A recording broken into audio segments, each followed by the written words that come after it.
तंत्रजाल भाग 6। हवेली का रहस्य। तीनों दोस्त युग, नेहा और ध्रुव बांसवाड़ा की हवेली के भीतर जा पहुंचे थे।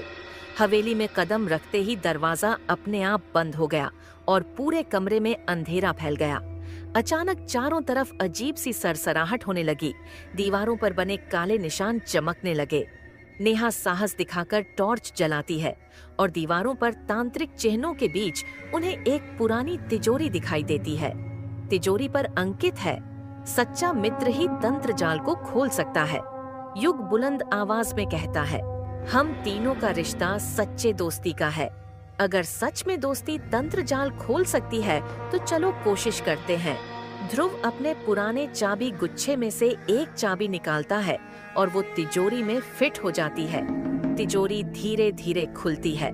अंदर से एक और रहस्यमयी चिट्ठी और एक पत्थर निकलता है। चिट्ठी पर लिखा है, यह पत्थर तंत्र की शक्ति है। अगर बुराई के हाथ में चला गया तो पूरा गांव अंधकार में डूब जाएगा, लेकिन सच्चे मित्र अगर इसे लेकर बावड़ी की पवित्र ज्योति तक पहुंचाएं तो गांव की रक्षा होगी। तीनों दोस्त पत्थर और चिट्ठी साथ लेकर हवेली से बाहर निकलते हैं।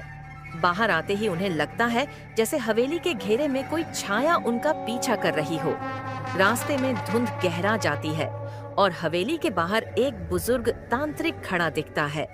उसकी आंखों में गहराई और चुनौती दोनों है। वह तांत्रिक धीरे से कहता है, अगर गांव को बचाना है तो पत्थर की शक्ति को छोड़ना नहीं। इसी में तंत्र जाल की अंतिम परीक्षा छिपी है। तुम्हारी दोस्ती ही असली रक्षा करेगी। तीनों दोस्त बावड़ी की ओर दौड़ पड़ते हैं। वहां पहुंचकर जैसे ही पत्थर को ज्योति के करीब रखते हैं, अचानक प्रकाश फैल जाता है और डरावनी छायाएं गायब हो जाती हैं। गांव पर छाया तंत्र जाल का अंधकार हमेशा के लिए समाप्त हो जाता है। अब गांव में खुशहाली लौट आती है। तीनों दोस्त, उनकी दोस्ती और हिम्मत पूरे गांव के लिए मिसाल बन जाती है।